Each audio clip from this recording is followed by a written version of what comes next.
I wiped the crusties out of my eye this morning to see that James Harden has finally been traded to the Los Angeles Clippers after months and months of rumors and speculation dating all the way back to the beginning of free agency when Harden first requested a trade from Philadelphia.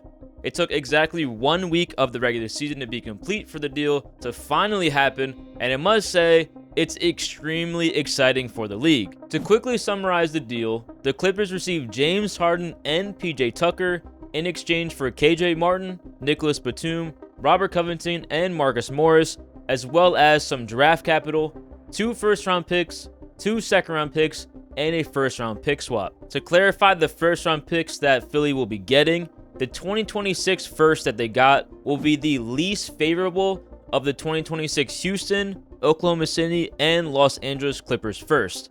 This just means that the Sixers are going to get the lowest pick out of those 3 picks in the 2026 first round draft. The other pick that they're getting in this trade is a 2028 Clippers first, which is fully unprotected, which is the crown jewel of this trade. The only reason why OKC is sending over one of those 3 picks to Philly is because the Clippers sent an additional first round pick swap to Oklahoma City. That swap is going to be in 2027. I think it's imperative that we talk about Harden to the Clippers first and what that means for them, but I also think Philly did a pretty good job in this deal. We're going to address that later. James Harden to the Clippers is something that I've wanted for a long time now for 2 reasons. One, I got to admit, I'm a fan of Philadelphia, so I wanted it done. The second reason is that the basketball fit for James Harden on the floor with the Clippers is absolutely incredible. In an ideal world, you pair an aging James Harden with 2 extremely talented wings who can seamlessly play both on and off the ball.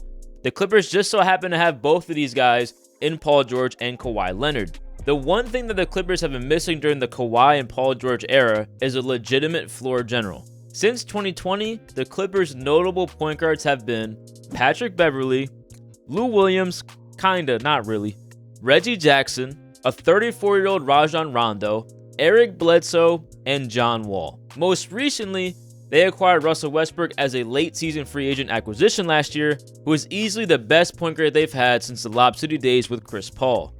Russ is still on the Clippers squad as we know, but Harden's ability to create shots for himself and for others exceeds anything Russ can do right now in this point in his career. Just last year, Harden was the assist leader for the 2nd time in his career, averaging 10.7 assists in his 14th season in the NBA. I would imagine Westbrook's going to be coming off the bench in this scenario, so the starting 5 should look as follows. James Harden at the 1, PG and Kawhi at the 2 and 3. You could slot Tucker in, who you just acquired, at the 4, and then obviously you have Zubac manning the middle. As we know, the Clippers do have an affinity for going small in a lot of different situations, and PJ Tucker is the perfect guy for that role, especially because he's going to be alongside Kawhi and Paul George, who are 2 premier wing defenders and can help make up the size difference that you'll be lacking when you have PJ at the 5 and Zubac off the floor. The Clippers will then have Westbrook, Norm Powell, Terrence Mann as some of the first guys off the bench, as well as Mason Plumlee and Bones Highland. James Harden is at his best when he's working in the pick and roll with a lob threat, and I think we're going to see a lot of that with Zubac this year. Zubac had just 26 alley-oop attempts all of last season, but he converted 24 of them. He's not the most athletic, he's not jumping out of the gym, but Harden will put the pass right where it needs to be, and as long as Zubac continues to be a willing roller and a willing diver, he's going to get spoon-fed a lot of easy buckets. Having Harden on the floor is just going to make life 10 times easier for both Kawhi and Paul George, as they won't have to create shots for themselves as much as they do now. I wanted the Clippers to acquire Harden in the offseason so they have more time to acquiesce and build chemistry on the court, but getting it done today as opposed to February at the deadline is a much better scenario for the Clippers, as they still have 79 games on the season to figure things out. I don't believe it's going to take too much for Harden to get comfortable though, as after the last couple of seasons, Harden's had a lot of experience getting comfortable with other ball-dominant guys such as Russell Westbrook and then Chris Paul in Houston, playing alongside Kyrie and KD in Brooklyn, and then playing alongside Joel in Philadelphia. Let's not forget what type of risk the Clippers are making by pushing the chips all in on the table. I do think this was a play that needed to be made, but it is a dangerous one at that. Kawhi, Harden, and PG are all into their early to mid-30s and have racked up a ton of missed games due to injury. Neither of the 3 players played more than 60 games last season.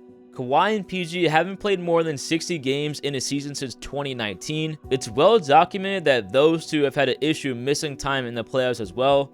Paul George missing last year entirely, while Kawhi played only 2 of the 5 games against Phoenix, and in 2022, Kawhi missed both playing games and PG only played in 1 of them. For James Harden, on the other hand, his hamstring injury in 2021 was catastrophic for the final years of his career, as he's lost a lot of bursts and almost all of his leaping ability because he played through it with Brooklyn in that 2021 playoff run. The risk here is any of these guys missing playoff time because of sacrifice depth, but also missing time during the regular season, while they really will need all of these games they can get to coalesce on the basketball court. Clippers fans should be absolutely excited about the on-court product that they're about to witness. Hopefully everyone can stay healthy and they can make a run in an absolutely stacked Western Conference. For the Philadelphia side of things, I think Daryl Morey and the front office did the best job they could working out of a broken situation with James Harden. We still don't really know exactly what happened between Daryl and James, as Daryl really hasn't spoken to his side of the story, but as we know, Harden publicly called him a liar over the summer, which pretty much axed their decade-long relationship since the Houston days when Morey first acquired James for the Rockets. It's hard to say how much fault Daryl has in the situation without knowing the full picture, but to extract some assets as well as some depth that will help now and expire in the summer is a job well done on his part. It's likely now that Daryl will be working the phones hard between now and the trade deadline, as he's going to look to pivot these newly acquired assets into a high-level player to slot alongside their current core pieces. If Daryl Morey and the Sixers stand pat by the trade deadline and don't make any moves from here on out, in the summertime they're only going to have 3 players under contract, and that's Joel Embiid, Jaden Springer, and Paul Reed. That means over $60 million in cap space this summer to either sign players they want to sign or possibly make a trade if someone requests a trade out this summer. While losing a player of Harden's caliber in the short term certainly is going to make them a little bit worse, the real opportunity now lies ahead of Tyrese Maxey, who has been absolutely incredible to start the season for Philadelphia.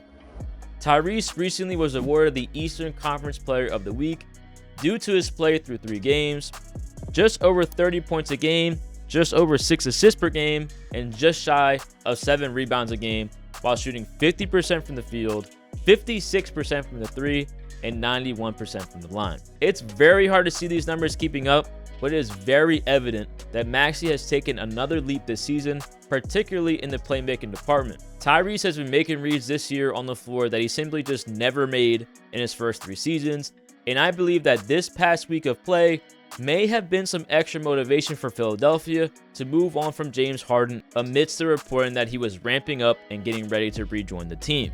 Like I said, it would have been helpful to have Harden play, as he still is a really productive player, but it would have taken Tyrese out of the lead guard role. With a big extension looming ahead of Maxey this summer, Philly really needed to figure out if Tyrese can be the number 2 guy alongside Joel Embiid, and I think so far that Tyrese has proven he has the capability. There's going to be ups and downs, learning curves against more stout defenses, but the potential is absolutely there. I plan on going in depth on both teams as we see the on-floor product play out over the next couple of weeks. As of now, I have to declare this as a win-win trade for both parties. Clippers add a position of need and get one of the best playmakers in basketball in James Harden, while Philly gets some wing depth, draft capital, and tons of expiring contracts that can be moved at the deadline or will give them cap space in the summer. Only time will tell on both sides to see how it'll really play out. If y'all are interested in any more in-depth breakdown on this trade or anything else that's going on in the NBA, make sure you subscribe to the channel and check out some of my more recent videos where I did just that.